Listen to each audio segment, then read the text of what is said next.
Tahukah Anda ada seorang nabi yang kecantikannya begitu luar biasa sampai seorang wanita bangsawan rela mengorbankan segalanya, bahkan harga dirinya, hanya untuk mendapatkan cintanya? Seorang pemuda yang dibuang ke dalam sumur gelap oleh saudara kandungnya sendiri, dijual sebagai budak, difitnah dan dipenjara bertahun-tahun, namun akhirnya menjadi penguasa kedua terkuat di Mesir. Inilah kisah yang akan membuat Anda terpukau dari awal hingga akhir, kisah tentang mukjizat kecantikan dan keteguhan iman yang tak tergoyahkan. Assalamualaikum warahmatullahi wabarakatuh, saudara-saudaraku sekalian. Selamat datang di channel ini, tempat di mana kita bersama-sama menyelami kisah-kisah penuh hikmah dari para nabi dan rasul. Jika ini pertama kalinya Anda menonton video kami, jangan lupa tekan tombol subscribe dan nyalakan lonceng notifikasi agar Anda tidak ketinggalan cerita-cerita inspiratif lainnya. Dan bagi Anda yang sudah setia menemani perjalanan dakwah kami, silakan tekan tombol like untuk mendukung channel ini terus berkembang. Baik, mari kita mulai perjalanan spiritual kita hari ini dengan kisah yang sangat istimewa. Kisah ini dimulai di tanah Kanaan, di sebuah keluarga yang dipimpin oleh seorang nabi agung bernama Yakub alaihi salam. Yakub memiliki 12 orang anak laki-laki, namun ada dua di antara mereka yang paling ia cintai, yaitu Yusuf dan adiknya Bunyamin. Mengapa Yakub begitu mencintai Yusuf? Karena Yusuf bukan hanya anak yang taat dan berbakti, tetapi Allah telah menganugerahkan kepadanya kecantikan yang tidak pernah dimiliki oleh manusia manapun di zamannya. Wajahnya bersinar bagaikan rembulan purnama, matanya tajam namun lembut, dan akhlaknya begitu mulia sejak kecil. Kecantikan Yusuf bukanlah kecantikan biasa, ini adalah kecantikan yang menjadi ujian besar dalam hidupnya, sekaligus menjadi jalan takdirnya menuju kemuliaan. Suatu malam, ketika Yusuf masih sangat muda, ia bermimpi sesuatu yang sangat aneh namun memukau. Dalam mimpinya, ia melihat 11 bintang, matahari, dan bulan semuanya bersujud kepadanya. Mimpi ini begitu jelas dan nyata hingga ketika ia terbangun, ia langsung berlari menemui ayahnya. Dengan suara yang masih penuh kekaguman, Yusuf berkata kepada Yakub, "Wahai ayahku, tadi malam aku bermimpi melihat 11 bintang, matahari dan bulan, semuanya bersujud kepadaku." Mendengar mimpi ini, Yakub yang adalah seorang nabi langsung memahami maknanya. Ini bukan mimpi biasa, ini adalah wahyu Allah dalam bentuk penglihatan. Yakub tahu bahwa anaknya akan menjadi seorang yang sangat mulia di masa depan, seorang yang akan ditundukkan oleh saudara-saudaranya sendiri, bahkan oleh kedua orang tuanya. Namun Yakub juga mengerti bahwa jalan menuju kemuliaan itu tidak akan mudah.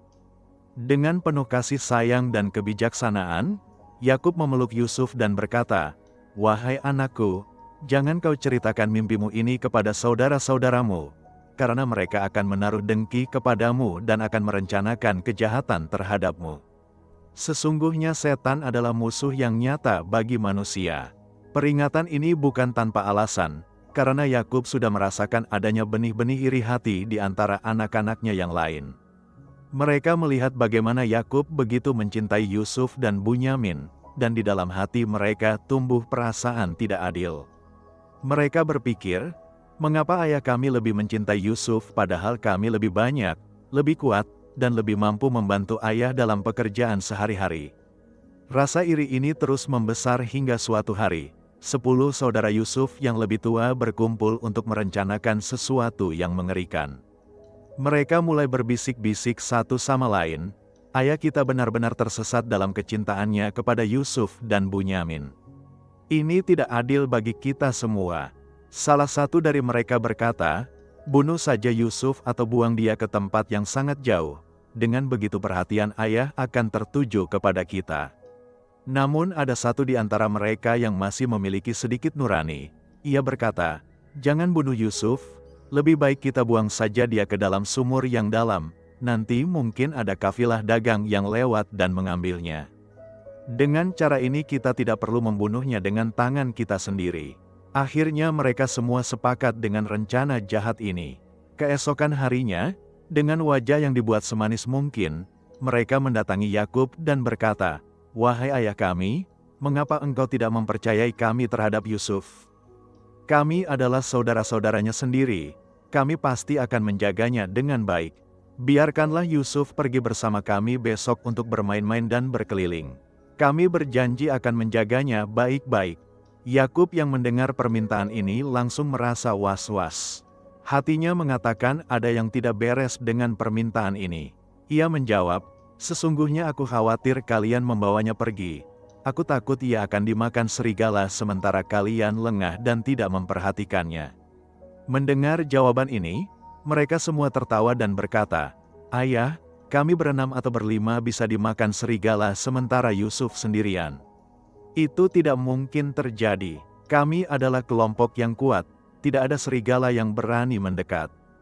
Dengan berat hati, akhirnya Yakub mengizinkan Yusuf pergi bersama saudara-saudaranya. Ia memeluk Yusuf dengan erat sebelum melepasnya, seakan hatinya sudah merasakan akan terjadi sesuatu yang buruk. Yusuf yang masih sangat muda dan polos sama sekali tidak menyadari niat jahat saudara-saudaranya. Ia pergi dengan riang gembira, mengira mereka akan bermain dan bersenang-senang bersama. Namun begitu mereka sampai di tempat yang sepi, jauh dari pemukiman, tiba-tiba wajah-wajah saudara-saudaranya berubah. Mereka menyergap Yusuf, melepaskan bajunya yang indah, baju kesayangan yang diberikan oleh ayahnya. Yusuf menjerit, memohon, menangis, bertanya mengapa saudara-saudaranya melakukan hal ini kepadanya. Namun hati mereka sudah tertutup oleh dengki dan iri hati. Mereka menyeret Yusuf ke sebuah sumur tua yang sangat dalam dan gelap. Dengan sekuat tenaga, mereka melemparkan Yusuf ke dalam sumur itu. Bayangkan, seorang anak kecil yang tidak berdosa, dikhianati oleh saudara kandungnya sendiri, dilempar ke dalam kegelapan sumur yang dingin dan menakutkan. Yusuf jatuh ke dasar sumur, tubuhnya memar dan terluka, air mata mengalir deras membasahi wajahnya yang cantik. Namun di saat yang paling gelap ini, di saat ia sendirian dalam sumur yang dalam, Allah Subhanahu wa Ta'ala tidak meninggalkannya. Allah memberikan wahyu kepada Yusuf yang masih kecil itu, menghiburnya dan memberitahukan bahwa suatu hari nanti ia akan memberitahukan perbuatan saudara-saudaranya ini kepada mereka, sementara mereka tidak menyadari siapa dirinya. Wahyu ini menjadi penghiburan dan harapan bagi Yusuf di tengah kegelapan. Sementara itu, saudara-saudara Yusuf mengambil baju Yusuf dan menyembelihkan seekor kambing, lalu mengoleskan darah kambing itu ke baju Yusuf. Mereka merobek-robek baju itu agar terlihat seperti dimakan binatang buas. Ketika malam tiba, mereka pulang dengan berpura-pura menangis dan bersedih. Mereka datang kepada Yakub dengan membawa baju Yusuf yang berlumuran darah. Dengan suara yang dibuat sedemikian rupa, mereka berkata, "Wahai ayah kami, tadi kami pergi berlomba-lomba dan meninggalkan Yusuf menjaga barang-barang kami. Tiba-tiba datang serigala dan memakan dia. Kami tahu ayah tidak akan percaya kepada kami meskipun kami berkata benar. Ini bajunya yang berlumuran darah." Yakub mengambil baju itu dengan tangan yang gemetar. Ia melihat darah di baju itu, namun hatinya, hati seorang nabi, langsung mengetahui bahwa ini adalah kebohongan. Ia berkata dengan suara yang penuh kepedihan, "Bukan, sebenarnya kalian telah merekayasa suatu cerita, tetapi kesabaran yang baik adalah yang terbaik bagiku. Allah lah tempat memohon pertolongan terhadap apa yang kalian ceritakan." Yang membuat Yakub semakin yakin mereka berbohong adalah karena baju Yusuf robek dan berlumuran darah, tetapi tidak ada bekas gigitan atau cakaran di baju itu.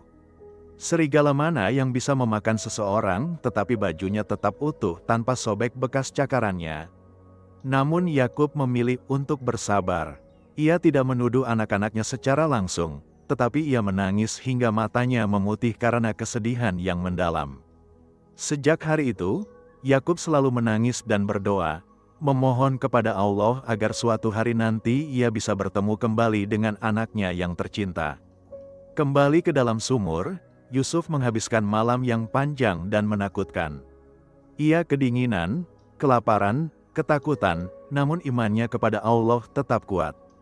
Ia terus berdoa dan berzikir, memohon pertolongan Allah. Dan benar saja, keesokan harinya, Sebuah kafilah dagang yang melewati daerah itu berhenti untuk mengambil air dari sumur tersebut. Salah seorang dari mereka menurunkan timbanya ke dalam sumur. Dan alangkah terkejutnya ia ketika merasakan timba itu terasa berat, dan ketika ditarik ke atas, ternyata ada seorang anak laki-laki yang berpegang pada tali timba itu. Anak itu adalah Yusuf. Orang-orang kafilah itu bersorak gembira. Mereka berkata, "Ini adalah kabar gembira. Ini adalah seorang budak, kita bisa menjualnya dan mendapat keuntungan." Mereka menyembunyikan Yusuf di antara barang dagangan mereka. Ketika mereka tiba di Mesir, mereka langsung membawa Yusuf ke pasar budak. Kabar tentang seorang budak anak laki-laki yang sangat tampan segera menyebar ke seluruh kota. Orang-orang berdatangan untuk melihat, dan mereka semua terpesona oleh kecantikan Yusuf yang luar biasa. Bahkan dalam keadaan kotor, berlumuran debu dan luka, kecantikan Yusuf tetap memancar. Akhirnya, seorang pejabat tinggi istana Mesir yang bernama Al-Aziz, yang juga dikenal sebagai Menteri Keuangan atau Bendahara Raja, datang ke pasar itu. Begitu ia melihat Yusuf, ia langsung tertarik. Bukan karena nafsu, tetapi ia melihat ada sesuatu yang istimewa dari anak ini. Ia membeli Yusuf dengan harga yang sangat tinggi, mengalahkan semua penawar lainnya. Al-Aziz membawa Yusuf ke rumahnya yang megah, sebuah istana kecil yang penuh dengan kemewahan. Sesampainya di rumah, Al-Aziz berkata kepada istrinya, "Muliakanlah anak ini, mungkin ia akan bermanfaat bagi kita atau kita angkat ia sebagai anak." Istri Al-Aziz yang bernama Zulaiha menyambut Yusuf dengan baik. Allah memberikan keahlian dan kecerdasan kepada Yusuf. Meskipun ia masih muda, ia cepat belajar bahasa Mesir, memahami budaya mereka, dan menunjukkan kemampuan luar biasa dalam mengatur rumah tangga Al-Aziz. Tahun demi tahun berlalu, Yusuf tumbuh menjadi seorang pemuda yang sangat tampan. Kecantikannya yang sudah luar biasa sejak kecil, kini berkembang menjadi ketampanan yang sempurna.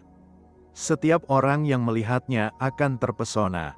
Namun yang lebih mengagumkan dari ketampanan fisiknya adalah kemuliaan akhlaknya. Yusuf adalah pemuda yang sangat jujur, amanah, pekerja keras, dan yang terpenting, ia sangat menjaga kesucian dirinya. Namun kecantikan adalah ujian, dan ujian terbesar Yusuf akan segera dimulai. Zulaiha, istri Al-Aziz, yang setiap hari melihat Yusuf tumbuh dan berkembang, mulai merasakan perasaan yang tidak seharusnya ia rasakan. Ia mulai jatuh cinta kepada Yusuf. Cintanya bukan cinta yang suci, tetapi cinta yang penuh dengan nafsu dan hasrat. Ia mulai menatap Yusuf dengan pandangan yang berbeda. Ia mulai mencari-cari alasan untuk berbicara dengan Yusuf, untuk berada di dekatnya. Namun Yusuf, dengan kesucian hatinya, sama sekali tidak menanggapi isyarat-isyarat itu. Ia tetap menjaga jarak dan berbicara dengan sopan dan hormat kepada majikannya. Zulaiha yang merasa cintanya tidak terbalas mulai frustasi. Ia adalah wanita yang sangat cantik, istri dari pejabat tinggi, memiliki segala sesuatu yang ia inginkan, namun ia tidak bisa mendapatkan hati Yusuf. Rasa frustasinya berubah menjadi obsesi. Ia tidak bisa tidur, tidak bisa makan dengan tenang, pikirannya hanya dipenuhi oleh Yusuf. Akhirnya, ia merencanakan sesuatu. Suatu hari, ketika Al-Aziz dan semua pelayan pergi meninggalkan istana, Zulaiha melihat ini sebagai kesempatan emas. Ia memanggil Yusuf dan memintanya datang ke kamarnya dengan alasan ada pekerjaan yang harus diselesaikan. Yusuf yang tidak curiga datang dengan polos. Namun begitu ia masuk ke dalam kamar, Zulaiha langsung menutup semua pintu dan menguncinya. Ia sudah merencanakan semuanya dengan matang. 7 pintu dikunci rapat-rapat. Zulaiha kemudian menghampiri Yusuf dengan wajah yang penuh dengan hasrat. Dengan suara yang menggoda ia berkata, "Mari kembali kepadaku, aku sudah lama menginginkanmu." Yusuf yang mendengar ini langsung syok dan ketakutan. Ia mundur dan berkata dengan tegas, "Aku berlindung kepada Allah, Tuanku telah memperlakukanku dengan baik. Sesungguhnya orang-orang yang zalim tidak akan beruntung." Namun Zulaiha tidak mau mendengar. Ia terus mendekat, mencoba meraih Yusuf. Yusuf yang panik langsung berlari menuju pintu, berusaha membuka kunci-kunci itu satu persatu. Zulaiha mengejar dari belakang. Dalam keputusasaannya ia meraih baju Yusuf dari belakang dan menariknya dengan kuat hingga baju Yusuf robek dari belakang. Yusuf terus berlari, membuka pintu demi pintu, dan tepat ketika ia membuka pintu terakhir, di sanalah berdiri Al-Aziz, suami Zulaiha, yang baru saja pulang. Al-Aziz melihat pemandangan yang sangat mencurigakan. Istrinya dan Yusuf keluar dari kamar dengan baju Yusuf yang robek. Zulaiha yang panik langsung berbalik menyerang. Dengan cepat ia berkata kepada suaminya, "Balasan orang yang bermaksud jahat kepada istrimu, tidak lain adalah dipenjarakan atau diberi azab yang pedih." Ia membalikkan fakta, seolah-olah Yusuf yang mencoba menggodanya. Yusuf yang mendengar tuduhan palsu ini langsung membela diri. Ia berkata, "Dialah yang menggodaku. Ini menjadi situasi yang sangat sulit. Kata siapa yang harus dipercaya?" Di saat yang genting ini, Allah mengirimkan pertolongan. Seorang kerabat Zulaiha yang bijaksana yang kebetulan ada di sana berkata, "Periksalah baju Yusuf. Jika baju Yusuf robek dari depan, maka perempuan itu benar dan Yusuf termasuk orang yang berdusta. Namun jika bajunya robek dari belakang, maka perempuan itulah yang berdusta dan Yusuf termasuk orang yang benar." Al-Aziz langsung memeriksa baju Yusuf dan ternyata benar, baju itu robek dari belakang. Ini membuktikan bahwa Yusuf yang lari dan Zulaiha yang mengejar. Al-Aziz langsung memahami situasinya. Ia berpaling kepada Yusuf dan berkata, "Yusuf, berpalinglah dari ini, jangan bicarakan hal ini kepada siapapun." Kemudian ia berpaling kepada istrinya dan berkata dengan nada memarahi, "Wahai istriku, mintalah ampun atas dosamu, sesungguhnya kamu termasuk orang-orang yang bersalah." Al-Aziz memilih untuk menutup-nutupi skandal ini karena ia tidak ingin nama baiknya dan nama baik keluarganya tercoreng. Namun cerita ini tidak bisa disembunyikan selamanya. Kabar tentang skandal ini perlahan-lahan mulai bocor dan menyebar di kalangan wanita-wanita bangsawan Mesir. Mereka mulai bergosip di belakang Zulaiha. Mereka berkata, "Istri Al-Aziz menggoda budaknya sendiri. Ia benar-benar telah jatuh cinta kepadanya sampai kehilangan akal sehatnya. Kami melihatnya dalam kesesatan yang nyata." Para wanita ini mencemooh Zulaiha, merendahkannya, dan membuat dirinya menjadi bahan tertawaan di setiap perkumpulan wanita bangsawan. Zulaiha yang mendengar gosip-gosip ini merasa sangat marah dan terhina. Namun daripada menyesali perbuatannya, ia malah merencanakan sesuatu yang sangat licik untuk membuktikan bahwa apa yang ia lakukan itu bisa dipahami. Ia mengundang semua wanita bangsawan yang telah menggosipkannya ke istananya untuk sebuah perjamuan mewah. Ia menyiapkan makanan dan buah-buahan yang lezat. Ketika semua wanita itu duduk, Zulaiha memberikan kepada masing-masing dari mereka sebuah pisau tajam dan jeruk untuk dipotong. Sementara mereka sibuk memotong jeruk dan mengobrol, Zulaiha memberi isyarat kepada pelayannya. Kemudian ia berkata dengan suara yang keras, "Yusuf, keluarlah dan temui mereka." Pintu terbuka dan Yusuf masuk ke ruangan itu. Pada saat yang sama, semua wanita itu mengangkat kepala mereka untuk melihat. Dan apa yang terjadi selanjutnya adalah sesuatu yang luar biasa. Begitu mata mereka jatuh pada wajah Yusuf, mereka semua terpesona, terpukau, seakan waktu berhenti. Kecantikan Yusuf begitu luar biasa hingga tanpa sadar, tangan mereka yang sedang memegang pisau terus bergerak dan memotong jari-jari mereka sendiri. Darah mulai mengalir dari jari-jari mereka, namun mereka sama sekali tidak merasakan sakit karena terlalu terpesona menatap Yusuf.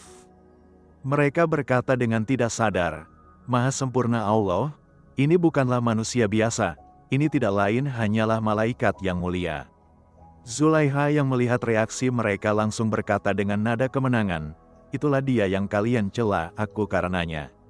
Aku memang telah menggodanya tetapi ia menolak.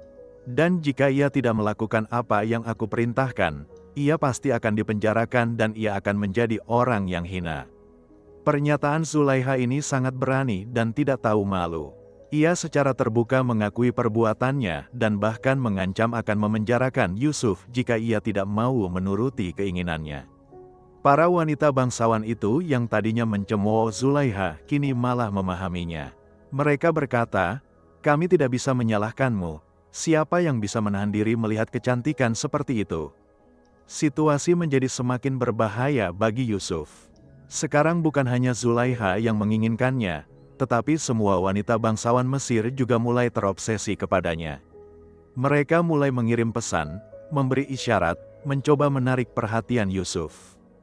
Yusuf yang melihat semua ini merasa sangat tertekan. Ia berada dalam situasi yang sangat sulit. Di satu sisi, jika ia menuruti kemauan mereka, ia akan jatuh ke dalam dosa besar dan mengkhianati amanah tuannya serta mengkhianati Allah. Di sisi lain, jika ia menolak, ia terancam di penjara atau mungkin lebih buruk lagi. Dalam kesulitan yang luar biasa ini, Yusuf tidak berpaling kepada manusia, tetapi ia berpaling kepada Allah. Ia berdoa dengan sepenuh hati, "Ya Rab, penjara lebih aku sukai daripada memenuhi ajakan mereka kepadaku. Jika engkau tidak menolak tipu daya mereka dariku, niscaya aku akan cenderung untuk memenuhi kehendak mereka dan tentulah aku termasuk orang yang bodoh." Doa ini menunjukkan keteguhan iman Yusuf yang luar biasa. Ia lebih memilih di penjara, kehilangan kebebasannya, daripada jatuh ke dalam dosa. Ia menyadari kelemahannya sebagai manusia dan ia memohon pertolongan Allah untuk menguatkan hatinya. Allah mengabulkan doa Yusuf. Allah menolak tipu daya wanita-wanita itu dari Yusuf dan menguatkan hatinya. Namun cobaan Yusuf belum berakhir. Al-Aziz dan para pembesar istana yang melihat skandal ini terus berlanjut dan mulai merusak reputasi mereka memutuskan untuk memenjarakan Yusuf. Mereka berpikir dengan memenjarakan Yusuf, skandal ini akan berhenti dan orang-orang akan melupakan cerita ini. Padahal Yusuf adalah korban, bukan pelaku, namun ia tetap dihukum. Inilah ketidakadilan dunia yang harus dihadapi Yusuf. Yusuf dibawa ke penjara dengan tuduhan yang tidak benar. Ia dirantai dan dimasukkan ke dalam sel yang gelap dan lembab. Namun Yusuf tidak mengeluh, tidak marah, tidak putus asa. Ia menerima takdir ini dengan lapang dada karena ia tahu ini adalah pilihan yang lebih baik daripada jatuh ke dalam dosa. Di dalam penjara, Yusuf tetap menunjukkan akhlak yang mulia. Ia berbuat baik kepada sesama tahanan, membantu mereka, menghibur mereka, dan yang paling penting, ia menyebarkan ajaran tauhid, mengajarkan mereka untuk menyembah Allah yang Maha Esa. Suatu hari, dua orang pemuda dimasukkan ke penjara yang sama dengan Yusuf. Salah satu dari mereka adalah juru minuman raja dan yang satunya lagi adalah tukang roti raja.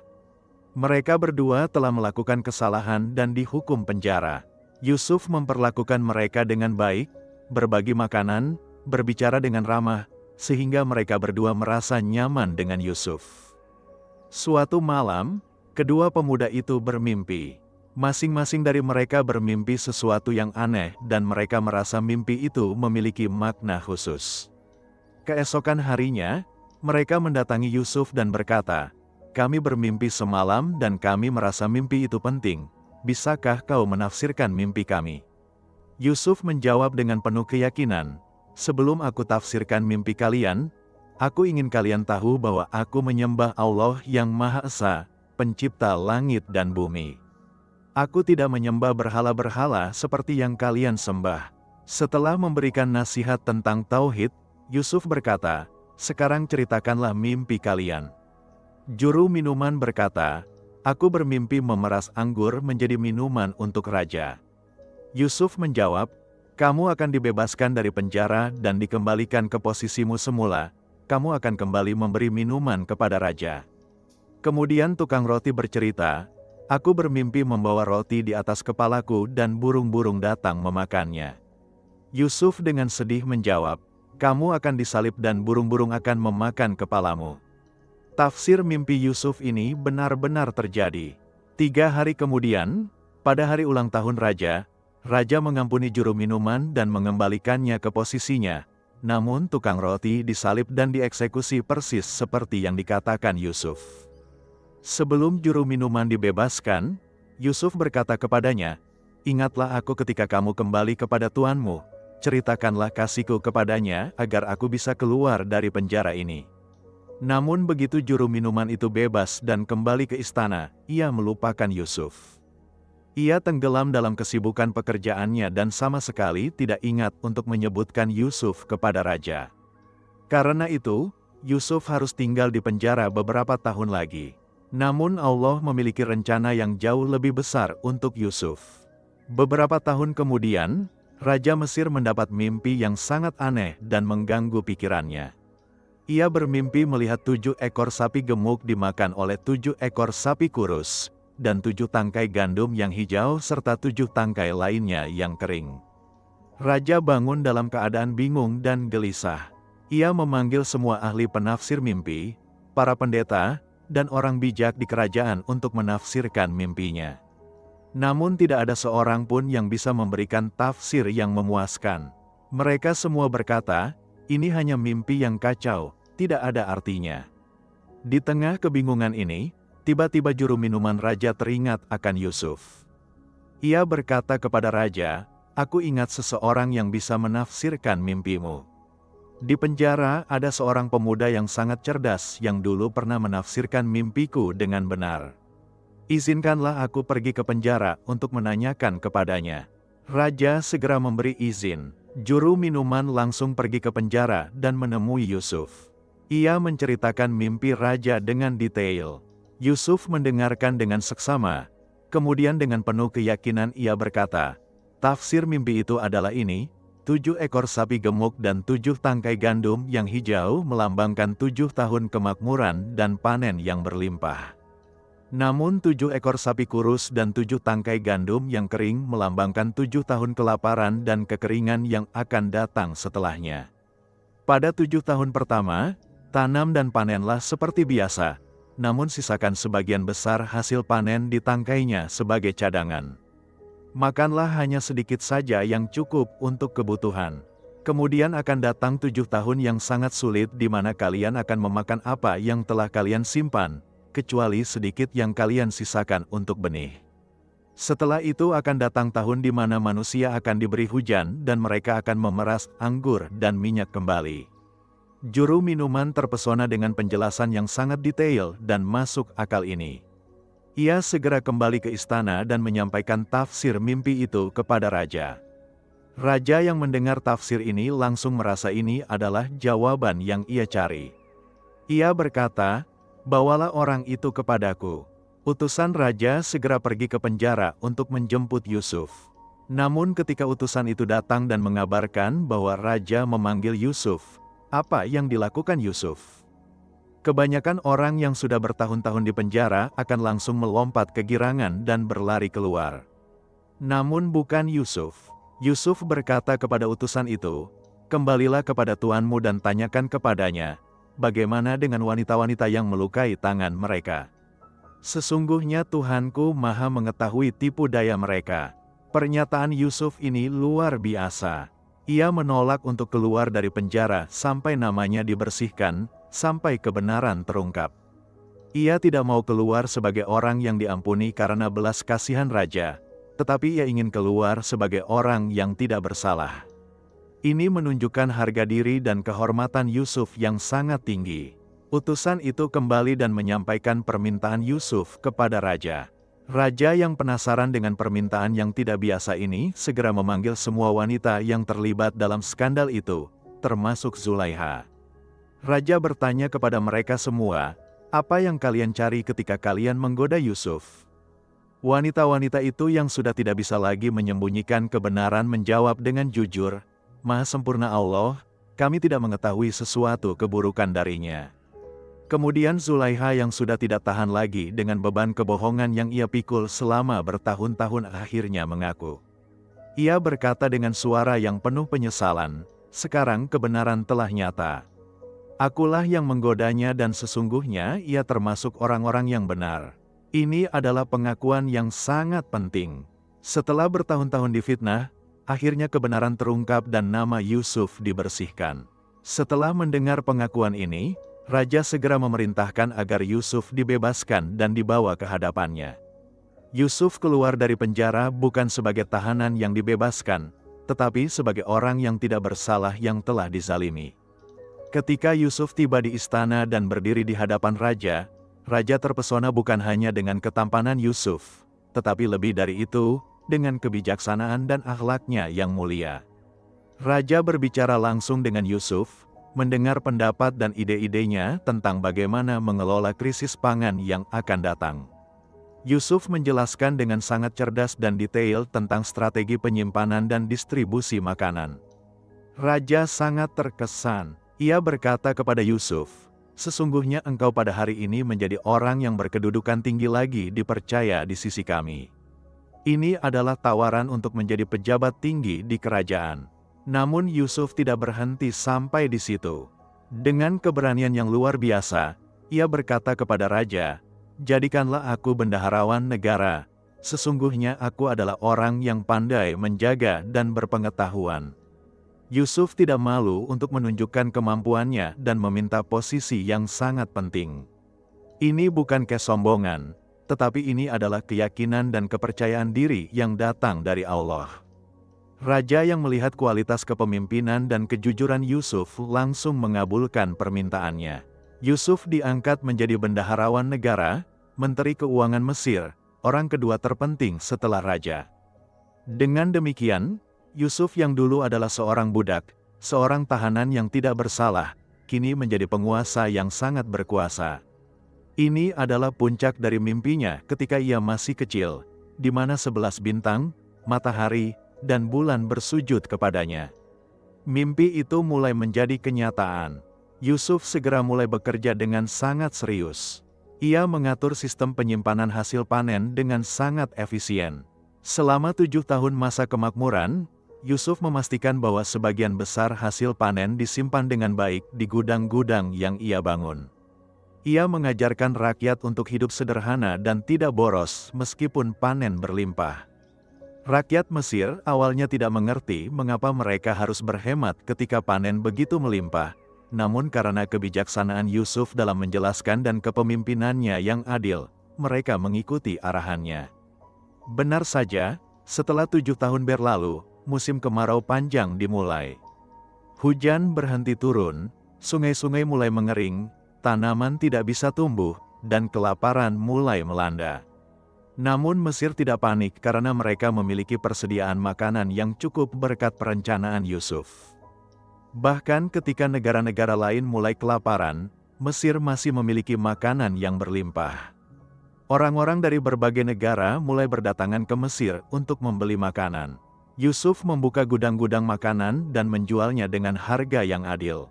Ia tidak mengambil keuntungan berlebihan dari penderitaan orang lain. Inilah keadilan dan kebijaksanaan seorang pemimpin yang sejati. Kelaparan ini juga melanda tanah Kanaan, tempat di mana keluarga Yusuf tinggal. Yakub dan anak-anaknya juga mengalami kesulitan mendapatkan makanan. Ketika Yakub mendengar bahwa di Mesir ada makanan yang bisa dibeli, ia memanggil anak-anaknya yang 10 orang, kecuali Bunyamin yang paling kecil, dan berkata, "Pergilah kalian ke Mesir dan belilah makanan untuk kita. Aku dengar di sana ada pejabat yang menjual makanan dengan harga yang adil. Namun jangan kalian masuk melalui satu pintu gerbang, masuklah melalui pintu-pintu yang berbeda." Yakub memberikan nasihat ini karena ia khawatir anak-anaknya yang 10 dan semuanya tampan akan menarik perhatian dan mungkin akan ada yang iri atau jahat kepada mereka. Ke-10 saudara Yusuf berangkat ke Mesir. Mereka sudah tidak muda lagi, rambut mereka sudah mulai memutih, wajah mereka penuh dengan garis-garis kehidupan yang keras. Mereka tidak pernah bermimpi bahwa adik mereka yang mereka buang ke dalam sumur puluhan tahun yang lalu kini menjadi penguasa Mesir yang sangat berkuasa. Sesampainya di Mesir, mereka mengikuti prosedur dan akhirnya mereka diantar ke hadapan bendahara negara untuk membeli makanan. Ketika mereka masuk ke ruangan dan melihat sosok yang duduk di singgasana, mereka tidak mengenali bahwa itu adalah Yusuf. Bagaimana mungkin mereka bisa mengenali? Yusuf sekarang sudah dewasa, berpakaian mewah seperti bangsawan Mesir, duduk di posisi yang sangat tinggi. Sementara terakhir kali mereka melihat Yusuf, ia masih anak kecil yang mereka lempar ke dalam sumur. Namun Yusuf, begitu melihat saudara-saudaranya, langsung mengenali mereka. Hatinya bergetar, kenangan masa kecil yang menyakitkan kembali muncul. Namun Yusuf menahan perasaannya. Ia tidak langsung mengungkapkan identitasnya. Ia berbicara kepada mereka dalam bahasa Mesir melalui penerjemah. Ia bertanya tentang dari mana mereka datang, apa keperluan mereka. Saudara-saudaranya menjawab dengan jujur, "Kami datang dari Kanaan untuk membeli makanan. Kami adalah saudara kandung, anak-anak dari seorang ayah yang saleh." Yusuf terus bertanya, "Berapa banyak kalian bersaudara?" Mereka menjawab, "Kami dahulu 12 bersaudara, namun yang termuda ada di rumah bersama ayah kami, dan satu lagi sudah tidak ada lagi." Mendengar jawaban ini, hati Yusuf semakin terasa sakit. Mereka mengatakan ia sudah tidak ada lagi, padahal ia berdiri tepat di hadapan mereka. Yusuf kemudian berkata, "Aku ingin memastikan kalian bukan mata-mata. Kalian harus membawa adik kalian yang termuda itu ke sini sebagai bukti bahwa kalian berkata jujur. Jika tidak, kalian tidak akan mendapatkan makanan lagi dari sini." Saudara-saudara Yusuf menjawab, "Kami akan mencoba membujuk ayah kami untuk membiarkan adik kami datang bersama kami." Yusuf kemudian memerintahkan pelayan-pelayannya untuk memberikan jatah makanan kepada mereka. Namun secara diam-diam ia juga memerintahkan agar uang yang mereka bayarkan untuk makanan itu dikembalikan ke dalam karung mereka tanpa sepengetahuan mereka. Yusuf melakukan ini bukan untuk mencuri atau menipu, tetapi ia ingin memastikan mereka akan kembali lagi. Ia juga ingin menunjukkan kebaikan hatinya kepada mereka meskipun mereka tidak tahu. Saudara-saudara Yusuf kembali ke Kanaan dengan membawa makanan. Ketika mereka membuka karung-karung mereka, mereka terkejut menemukan uang mereka dikembalikan. Mereka berkata satu sama lain, "Ini aneh, uang kita dikembalikan. Orang Mesir itu sangat baik atau mungkin ini kesalahan." Mereka kemudian mendatangi ayah mereka Yakub dan menceritakan apa yang terjadi. Mereka berkata, "Wahai ayah kami, pejabat di Mesir tidak mau memberikan makanan kepada kami lagi kecuali kami membawa Bunyamin. Ia ingin memastikan kami bukan mata-mata. Tolong izinkan Bunyamin pergi bersama kami berjanji akan menjaganya baik-baik." Mendengar permintaan ini, hati Yakub langsung terasa sakit. Kenangan tentang kehilangan Yusuf kembali muncul. Ia berkata dengan nada sedih, "Apakah aku harus mempercayai kalian terhadap Bunyamin sebagaimana aku telah mempercayai kalian terhadap Yusuf dahulu?" Namun makanan sangat dibutuhkan dan kelaparan semakin parah. Akhirnya dengan sangat berat hati, Yakub mengizinkan Bunyamin pergi dengan syarat mereka semua harus bersumpah di hadapan Allah bahwa mereka akan membawa Bunyamin kembali dengan selamat kecuali jika ada keadaan yang memaksa di luar kemampuan mereka. Mereka semua bersumpah, dan kemudian mereka berangkat kembali ke Mesir, kali ini dengan Bunyamin bersama mereka. Yakub memberikan nasihat kepada mereka sebelum berangkat, "Wahai anak-anakku, janganlah kalian masuk melalui satu pintu gerbang, tapi masuklah dari pintu-pintu yang berbeda." Nasihat ini sekali lagi untuk melindungi mereka dari mata jahat. Namun Yakub juga mengatakan, "Nasihatku ini tidak akan berguna jika Allah telah menetapkan sesuatu yang lain. Keputusan hanya di tangan Allah." Sesampainya di Mesir, mereka kembali menghadap Yusuf. Kali ini Yusuf melihat Bunyamin, adik kandungnya dari ibu yang sama. Hati Yusuf sangat terharu melihat Bunyamin yang sudah tumbuh dewasa. Ia ingin berbicara dengan Bunyamin secara pribadi, namun ia tidak bisa melakukannya di depan saudara-saudaranya yang lain. Yusuf kemudian memerintahkan agar mereka semua dijamu dengan makan mewah dan diberikan tempat tinggal yang nyaman. Ketika makan malam, Yusuf mengatur tempat duduk sedemikian rupa, sehingga Bunyamin duduk bersebelahan dengannya, terpisah dari saudara-saudara yang lain.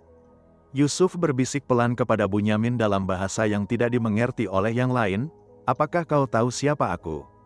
Aku adalah Yusuf, saudaramu. Jangan bersedih atas apa yang telah mereka perbuat terhadap kita."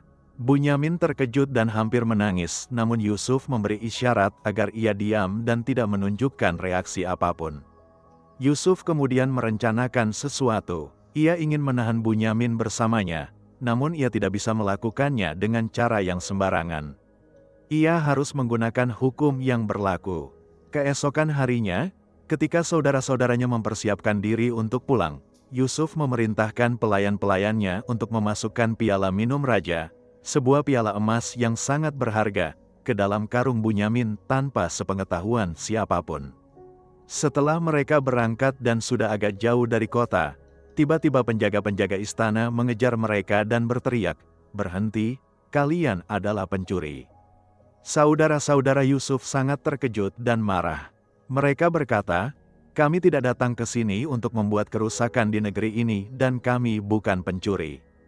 Penjaga berkata, "Piala raja telah hilang dan kalian adalah tersangka terakhir yang masuk ke ruang penyimpanan." Saudara-saudara Yusuf dengan penuh keyakinan berkata, "Demi Allah, kalian tahu kami tidak datang ke sini untuk membuat kerusakan dan kami bukan pencuri."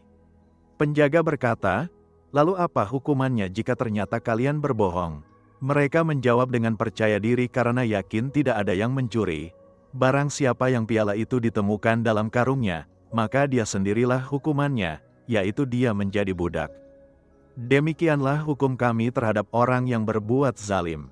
Penjaga kemudian mulai memeriksa karung demi karung, dimulai dari karung saudara-saudara yang tertua, dan akhirnya sampai ke karung Bunyamin. Dan alangkah terkejutnya mereka semua ketika piala emas itu ditemukan di dalam karung Bunyamin. Bunyamin sendiri sangat syok dan bersumpah ia tidak tahu bagaimana piala itu bisa ada di sana. Namun hukum sudah jelas. Sesuai dengan apa yang mereka sendiri katakan, Bunyamin harus menjadi budak sebagai hukuman. Mereka semua dibawa kembali menghadap Yusuf. Saudara-saudara Yusuf memohon dengan sangat. Mereka berkata, "Wahai Al-Aziz, sesungguhnya anak ini mempunyai ayah yang sudah sangat tua. Maka tahanlah salah seorang dari kami sebagai penggantinya. Sesungguhnya kami melihat engkau termasuk orang-orang yang berbuat baik." Namun Yusuf menjawab dengan tegas, "Aku berlindung kepada Allah untuk menahan selain orang yang kami dapati barang kami padanya. Sesungguhnya kami kalau berbuat demikian tentulah kami termasuk orang-orang yang zalim." Mereka tidak bisa berbuat apa-apa. Hukum sudah jelas dan Yusuf menerapkan hukum itu dengan adil. Saudara-saudara Yusuf kemudian menyendiri untuk bermusyawarah. Yang tertua berkata, "Tidakkah kalian tahu bahwa ayah kalian telah mengambil janji dari kalian di hadapan Allah, dan dahulu kalian telah gagal dalam menjaga Yusuf? Maka aku tidak akan meninggalkan negeri ini sampai ayahku mengizinkanku atau Allah memberikan keputusan untukku. Kembalilah kalian kepada ayah kalian dan katakanlah, 'Wahai ayah kami, sesungguhnya anakmu telah mencuri. Kami tidak memberikan kesaksian kecuali berdasarkan apa yang kami ketahui. Dan bagaimana kami bisa menjaga perkara yang gaib?' 9 saudara itu kembali ke Kanaan dengan hati yang sangat berat. Mereka harus memberitahu ayah mereka bahwa mereka telah kehilangan anak kesayangannya lagi. Ketika mereka sampai dan menceritakan apa yang terjadi, Yakub langsung berkata, "Tidak, ini bukan kebenaran. Ini adalah sesuatu yang telah kalian rekayasa. Kesabaran yang baik adalah yang terbaik. Mudah-mudahan Allah akan mengembalikan mereka semua kepadaku. Sesungguhnya Dialah yang maha mengetahui lagi maha bijaksana." Yakub kemudian berpaling dari mereka dan berkata, "Aduhai kesedihanku terhadap Yusuf." Dan kedua matanya memutih karena kesedihan yang ia pendam. Selama puluhan tahun Yakub menangisi Yusuf, dan sekarang ia kehilangan Bunyamin juga. Kesedihannya berlipat ganda. Anak-anaknya berkata, "Demi Allah, engkau senantiasa menyebut-nyebut Yusuf sampai engkau sakit keras atau menjadi orang yang binasa." Namun Yakub menjawab dengan penuh kesabaran, "Aku hanya mengadukan kesedihan dan kepedihanku kepada Allah, dan aku mengetahui dari Allah apa yang tidak kalian ketahui." Yakub memiliki keyakinan yang kuat bahwa suatu hari nanti ia akan bertemu kembali dengan Yusuf dan Bunyamin. Kemudian Yakub berkata kepada anak-anaknya, "Wahai anak-anakku, pergilah kalian dan carilah Yusuf dan saudaranya, dan janganlah kalian berputus asa dari rahmat Allah. Sesungguhnya yang berputus asa dari rahmat Allah hanyalah orang-orang yang kafir." Perintah ini sangat mengejutkan. Yakub menyuruh mereka mencari Yusuf, padahal mereka mengira Yusuf sudah mati puluhan tahun yang lalu. Namun Yakub sebagai seorang nabi memiliki ilham bahwa Yusuf masih hidup di suatu tempat. Saudara-saudara Yusuf kembali lagi ke Mesir, kali ini dengan keadaan yang sangat memprihatinkan. Uang mereka sudah habis, keadaan keluarga mereka sangat menderita. Ketika mereka menghadap Yusuf, mereka berkata dengan nada memohon, "Wahai Al-Aziz, kami dan keluarga kami telah ditimpa kesengsaraan dan kami datang membawa barang yang tidak berharga. Maka sempurnakanlah sukatan untuk kami dan bersedekahlah kepada kami. Sesungguhnya Allah memberi balasan kepada orang-orang yang bersedekah." Melihat mereka dalam keadaan yang sangat memprihatinkan ini, hati Yusuf tidak tahan lagi. Setelah puluhan tahun menyimpan rahasia, setelah ujian demi ujian yang ia lalui dengan penuh kesabaran, tiba saatnya untuk mengungkapkan kebenaran. Yusuf berkata kepada mereka dengan suara yang bergetar, "Tahukah kalian apa yang telah kalian perbuat terhadap Yusuf dan saudaranya ketika kalian masih tidak mengerti?" Mendengar pertanyaan ini dalam bahasa mereka sendiri, mereka semua terkejut. Mereka melihat dengan seksama wajah orang yang duduk di hadapan mereka. Mereka mulai mengenali ciri-ciri wajah yang sudah lama mereka lupakan. Dengan tidak percaya mereka berkata, "Apakah engkau benar-benar Yusuf?" Yusuf menjawab dengan air mata yang mulai mengalir, "Aku adalah Yusuf dan ini adalah saudaraku Bunyamin. Allah telah melimpahkan karunia kepada kami. Sesungguhnya barang siapa yang bertakwa dan bersabar, maka sesungguhnya Allah tidak menyia-nyiakan pahala orang-orang yang berbuat baik." Saudara-saudaranya langsung jatuh berlutut, menangis, menyesali perbuatan mereka. Mereka berkata, "Demi Allah, sesungguhnya Allah telah melebihkan engkau atas kami, dan sesungguhnya kami adalah orang-orang yang bersalah." Mereka mengharapkan Yusuf akan membalas dendam, akan menghukum mereka atas apa yang telah mereka lakukan puluhan tahun yang lalu. Namun apa yang dikatakan Yusuf? Dengan hati yang penuh pengampunan dan kasih sayang, Yusuf berkata, "Tidak ada cercaan terhadap kalian pada hari ini. Semoga Allah mengampuni kalian, dan Dialah yang Maha Penyayang di antara para penyayang." Pernyataan ini luar biasa. Yusuf telah menderita selama puluhan tahun karena perbuatan saudara-saudaranya, namun ia memilih untuk memaafkan mereka.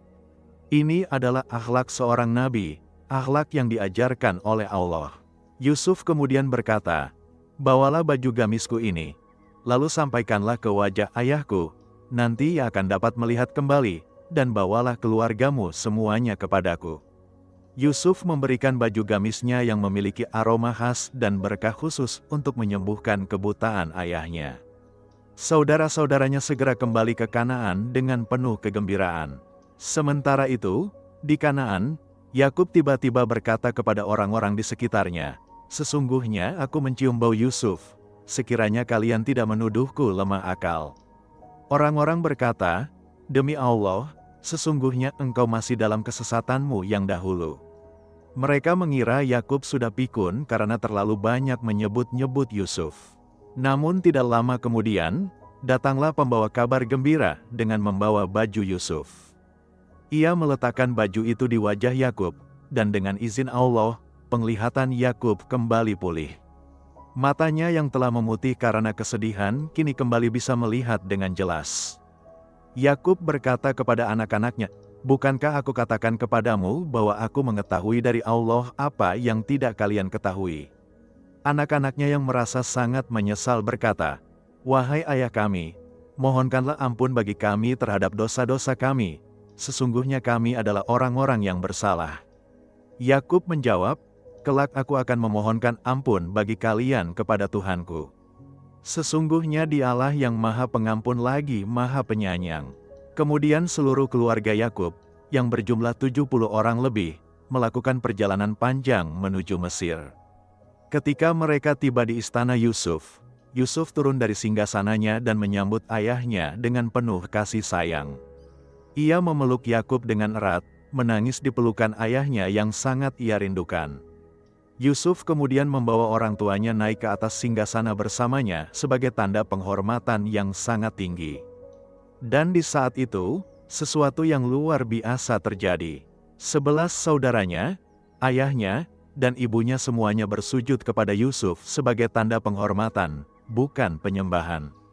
Ini adalah penyempurnaan mimpi Yusuf yang ia lihat puluhan tahun yang lalu ketika ia masih kecil. 11 bintang adalah 11 saudaranya, matahari adalah ayahnya, dan bulan adalah ibunya. Semuanya kini bersujud menghormati Yusuf sebagai penguasa Mesir. Yusuf yang melihat takdir Allah terwujud dengan sempurna ini berkata, "Wahai ayahku, inilah takwil mimpiku yang dahulu. Sesungguhnya Tuhanku telah menjadikannya kenyataan." Kemudian Yusuf berdoa dengan penuh rasa syukur, "Ya Tuhanku, sesungguhnya Engkau telah memberiku sebagian kekuasaan dan telah mengajarkan kepadaku sebagian takwil mimpi. Wahai pencipta langit dan bumi, Engkaulah pelindungku di dunia dan di akhirat.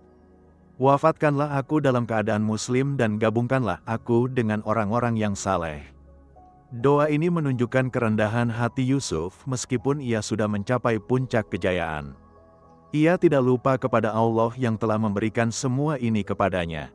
Ia memohon agar diberi akhir hidup yang baik dan digabungkan dengan orang-orang saleh di akhirat. Yusuf kemudian menceritakan kepada ayahnya semua yang telah ia alami, dari dibuang ke dalam sumur, dijual sebagai budak, digoda oleh Zulaiha, dipenjara bertahun-tahun, hingga akhirnya menjadi penguasa Mesir. Yakub mendengarkan dengan air mata mengalir. Ia bersyukur kepada Allah yang telah menjaga anaknya di tengah semua cobaan yang mengerikan itu. Yusuf juga menjelaskan kepada ayahnya mengapa ia harus melalui semua itu. Ini semua adalah rencana Allah agar ia bisa sampai ke posisi ini untuk menyelamatkan banyak nyawa dari kelaparan, termasuk menyelamatkan keluarganya sendiri. Yusuf berkata kepada saudara-saudaranya, "Apa yang kalian lakukan kepadaku adalah perbuatan jahat. Namun Allah telah mengubahnya menjadi kebaikan. Jika kalian tidak membuangku ke dalam sumur, aku tidak akan dijual sebagai budak. Jika aku tidak dijual sebagai budak, aku tidak akan masuk ke rumah Al-Aziz. Jika aku tidak masuk ke rumah Al-Aziz, aku tidak akan mengalami ujian dengan Zulaiha.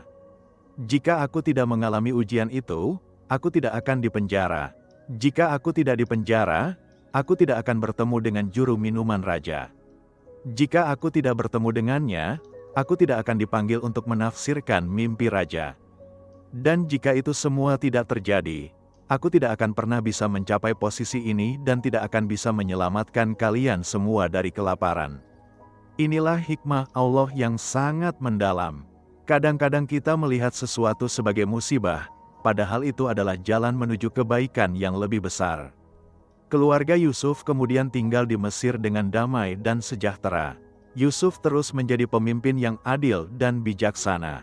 Ia tidak pernah melupakan dari mana ia berasal dan cobaan-cobaan apa yang telah ia lalui. Pengalaman hidupnya menjadikannya pemimpin yang sangat berempati kepada rakyatnya, terutama kepada orang-orang yang tertindas dan teraniaya. Ia menggunakan kekuasaannya bukan untuk kepentingan pribadi, tetapi untuk kebaikan umum. Ia memastikan bahwa distribusi makanan dilakukan dengan adil, tidak ada yang kelaparan di bumi Mesir selama ia menjadi pemimpin. Kisah Yusuf adalah kisah tentang bagaimana Allah menguji orang-orang yang ia cintai dengan berbagai ujian yang sangat berat. Yusuf mengalami pengkhianatan dari saudara kandungnya sendiri. Ia dijual sebagai budak, ia difitnah dengan tuduhan yang sangat keji, ia dipenjara bertahun-tahun tanpa kesalahan. Namun di setiap ujian itu, Yusuf tidak pernah mengeluh, tidak pernah putus asa, tidak pernah kehilangan imannya kepada Allah. Ia tetap menjaga kesucian dirinya, tetap jujur, tetap amanah, dan tetap bersabar. Dan akhirnya Allah mengangkat derajatnya menjadi sangat tinggi, lebih tinggi dari yang bisa ia bayangkan. Kecantikan Yusuf yang luar biasa, yang bisa membuat wanita-wanita tanpa sadar melukai tangan mereka sendiri, adalah ujian yang sangat berat. Di zaman sekarang, kita melihat banyak orang yang diberi kecantikan atau ketampanan menggunakan anugerah itu untuk jalan yang salah. Mereka menjadi sombong, mereka menggunakan kecantikan mereka untuk memikat dan menggoda. Namun Yusuf menggunakan kecantikannya sebagai ujian untuk mendekatkan diri kepada Allah. Ketika digoda oleh Zulaiha dan wanita-wanita bangsawan lainnya, ia memilih penjara daripada jatuh ke dalam dosa. Ini adalah pelajaran yang sangat penting bagi kita semua. Setiap anugerah yang Allah berikan kepada kita, baik itu kecantikan, kekayaan, kecerdasan, atau kekuasaan, adalah ujian. Akankah kita menggunakan anugerah itu di jalan Allah atau di jalan setan? Kisah Yusuf juga mengajarkan kita tentang kekuatan pengampunan. Bayangkan, saudara-saudara Yusuf telah melakukan perbuatan yang sangat kejam kepadanya. Mereka merencanakan untuk membunuhnya, kemudian membuangnya ke dalam sumur yang gelap dan menakutkan. Mereka membuat ayah mereka menangis selama puluhan tahun. Mereka menghancurkan masa kecil Yusuf dan membuat hidupnya penuh dengan penderitaan. Namun ketika mereka akhirnya berdiri di hadapan Yusuf dalam keadaan kalah dan tidak berdaya, ketika Yusuf memiliki semua kekuasaan untuk membalas dendam, apa yang ia lakukan? Ia memaafkan mereka. Ia berkata, "Tidak ada cercaan terhadap kalian pada hari ini." Ini adalah akhlak yang sangat mulia. Akhlak yang hanya dimiliki oleh para nabi dan orang-orang yang sangat dekat dengan Allah. Pengampunan Yusuf bukan berarti ia lemah. Justru sebaliknya, pengampunan adalah tanda kekuatan jiwa yang luar biasa. Orang yang lemah tidak bisa memaafkan karena hatinya masih dipenuhi oleh kebencian dan keinginan balas dendam. Namun orang yang kuat, orang yang jiwanya besar, mampu memaafkan bahkan kepada orang yang telah sangat menyakitinya. Yusuf mengajarkan kita bahwa pengampunan adalah jalan menuju kedamaian hati. Selama kita menyimpan dendam, hati kita tidak akan pernah tenang. Namun ketika kita memaafkan, beban itu terangkat dan hati kita menjadi ringan. Kisah Yakub, ayah Yusuf, juga sangat mengagumkan. Yakub kehilangan anak yang sangat ia cintai. Ia menangis sampai matanya memutih, namun ia tidak pernah putus asa dari rahmat Allah. Ia tetap berdoa, tetap berharap, tetap yakin bahwa suatu hari nanti ia akan bertemu kembali dengan Yusuf. Ketika anak-anaknya berkata bahwa ia sudah berlebihan dalam menangisi Yusuf, Yakub menjawab, "Aku hanya mengadukan kesedihan dan kepedihanku kepada Allah, dan aku mengetahui dari Allah apa yang tidak kalian ketahui." Ini adalah contoh kesabaran yang luar biasa.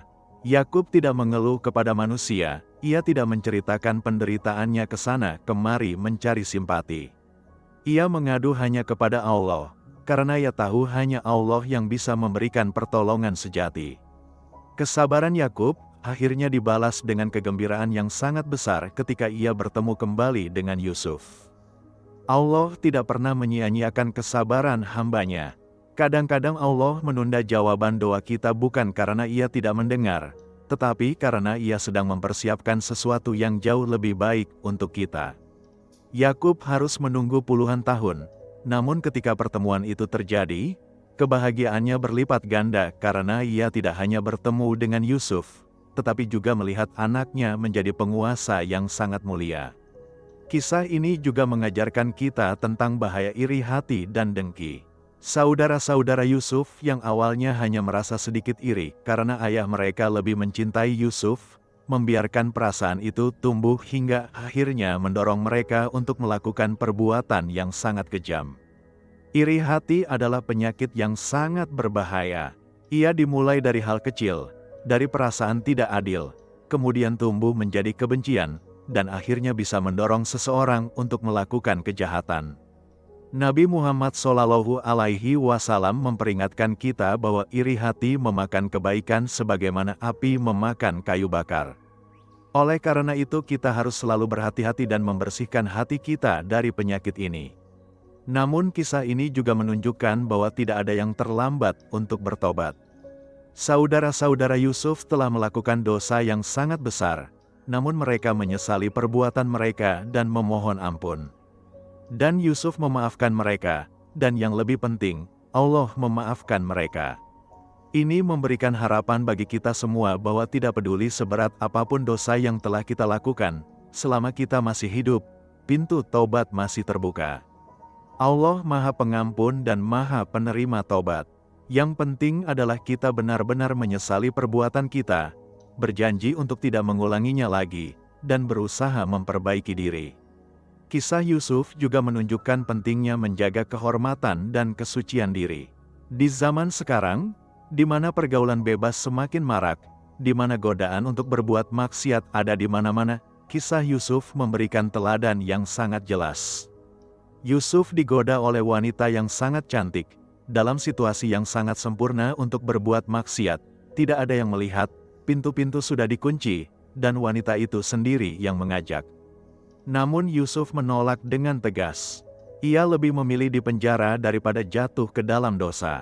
Ini adalah contoh keteguhan iman yang luar biasa. Di zaman kita sekarang, banyak orang yang dengan mudahnya jatuh ke dalam dosa hanya karena godaan yang jauh lebih kecil. Kisah Yusuf mengingatkan kita bahwa menjaga kehormatan diri adalah lebih berharga daripada kesenangan sesaat yang haram.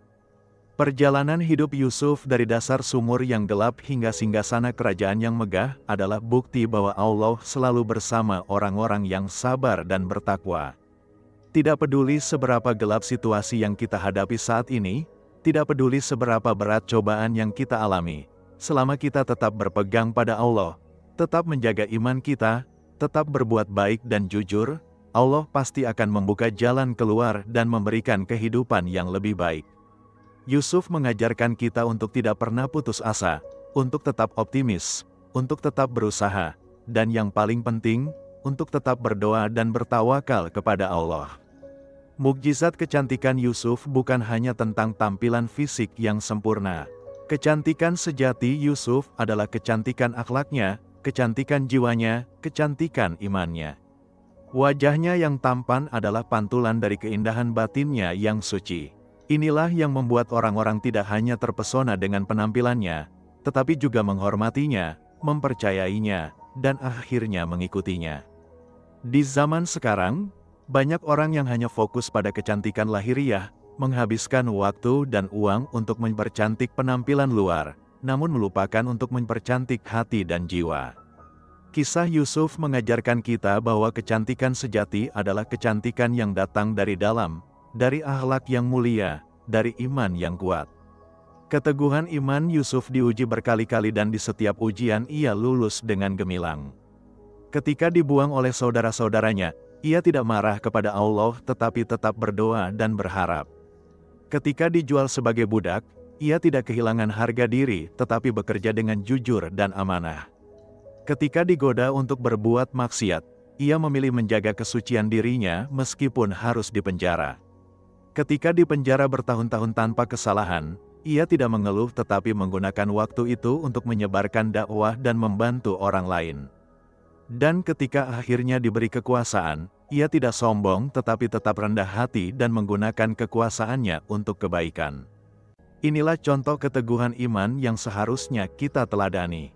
Allah menceritakan kisah Yusuf dalam Al-Quran dengan sangat detail karena kisah ini mengandung pelajaran yang sangat banyak untuk umat manusia sepanjang zaman. Allah bahkan menyebut surah Yusuf sebagai Ahsanal Qasas, sebaik-baik kisah. Di dalamnya ada pelajaran tentang kesabaran, tentang pengampunan, tentang keteguhan iman, tentang menjaga kesucian diri, tentang bahaya iri hati, tentang keadilan dalam kepemimpinan, tentang kepercayaan kepada takdir Allah, dan masih banyak lagi. Setiap kali kita membaca kisah Yusuf, kita akan menemukan hikmah dan pelajaran baru yang bisa kita terapkan dalam kehidupan kita. Bagi para pemuda yang sedang berjuang melawan godaan dan nafsu, kisah Yusuf adalah motivasi yang sangat kuat. Jika Yusuf bisa menolak godaan sekuat itu, kita juga pasti bisa. Kuncinya adalah selalu mengingat Allah, selalu berdoa memohon kekuatan, dan selalu berusaha menjauhi situasi yang bisa membawa kita kepada dosa.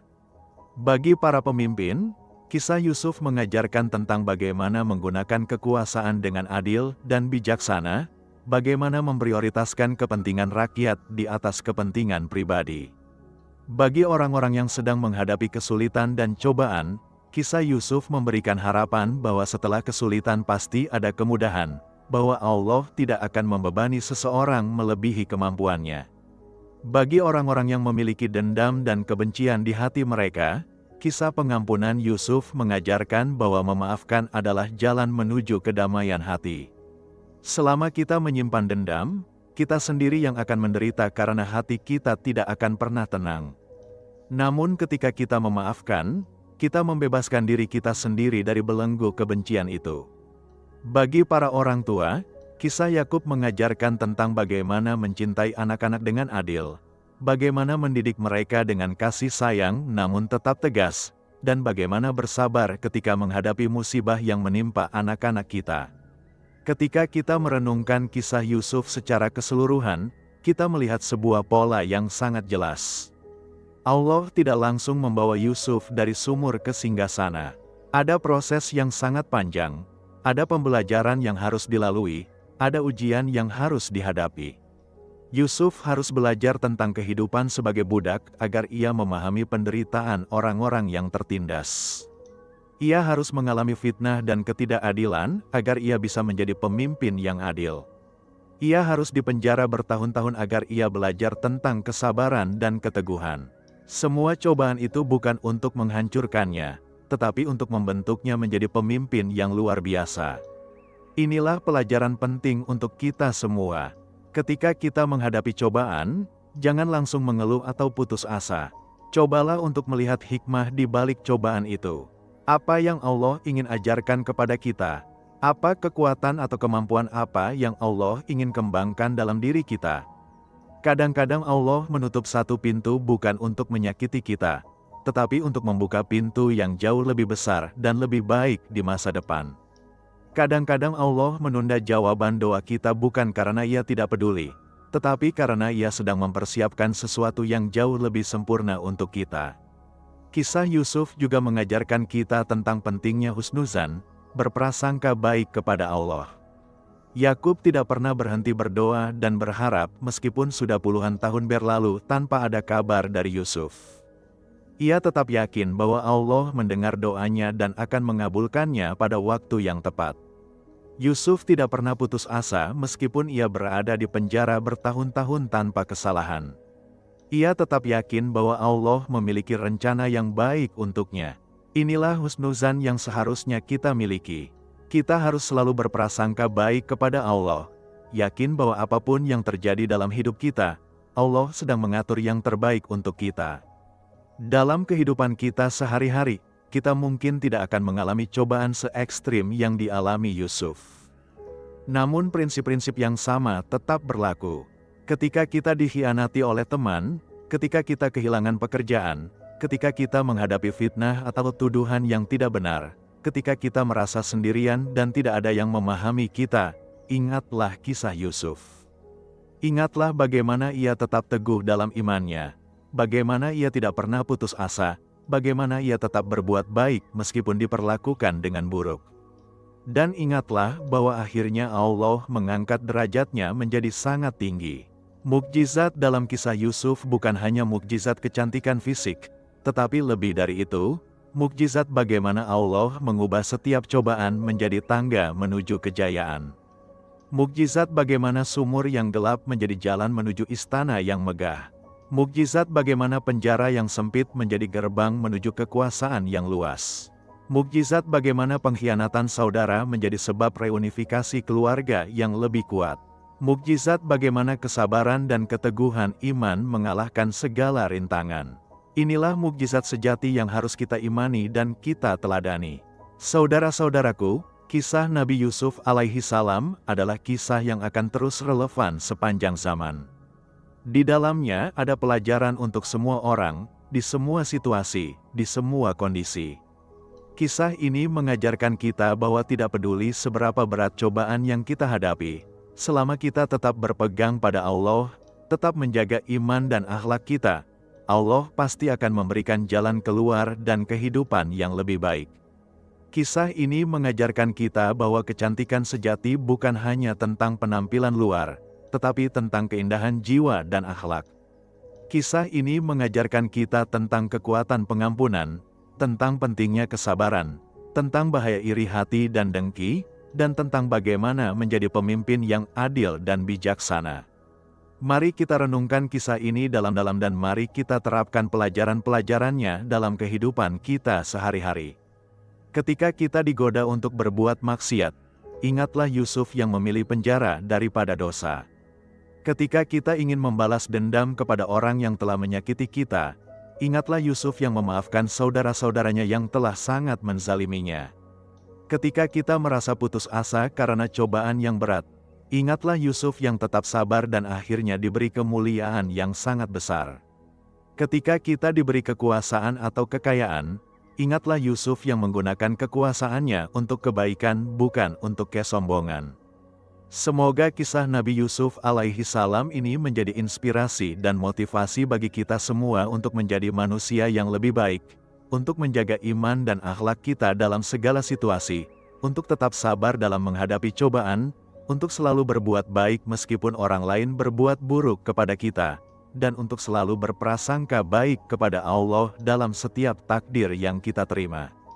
Ingatlah bahwa setelah kesulitan pasti ada kemudahan. Setelah malam yang gelap pasti terbit fajar yang cerah, dan setelah ujian yang berat pasti ada kemuliaan yang besar bagi orang-orang yang sabar dan bertakwa. Alhamdulillahirabbil alamin. Segala puji bagi Allah yang telah memberikan kita kesempatan untuk mempelajari kisah mulia ini. Semoga kita semua bisa mengambil pelajaran dan hikmah dari kisah Nabi Yusuf alaihi salam, dan semoga kita bisa menerapkannya dalam kehidupan kita. Jangan lupa untuk terus mendukung channel ini dengan cara subscribe, like, dan share video ini kepada saudara-saudara kita yang lain agar manfaatnya bisa tersebar lebih luas. Tinggalkan komentar kalian di bawah tentang pelajaran apa yang paling berkesan dari kisah ini untuk kalian. Mari kita saling menguatkan dalam kebaikan dan saling mengingatkan dalam kebenaran. Wassalamualaikum warahmatullahi wabarakatuh.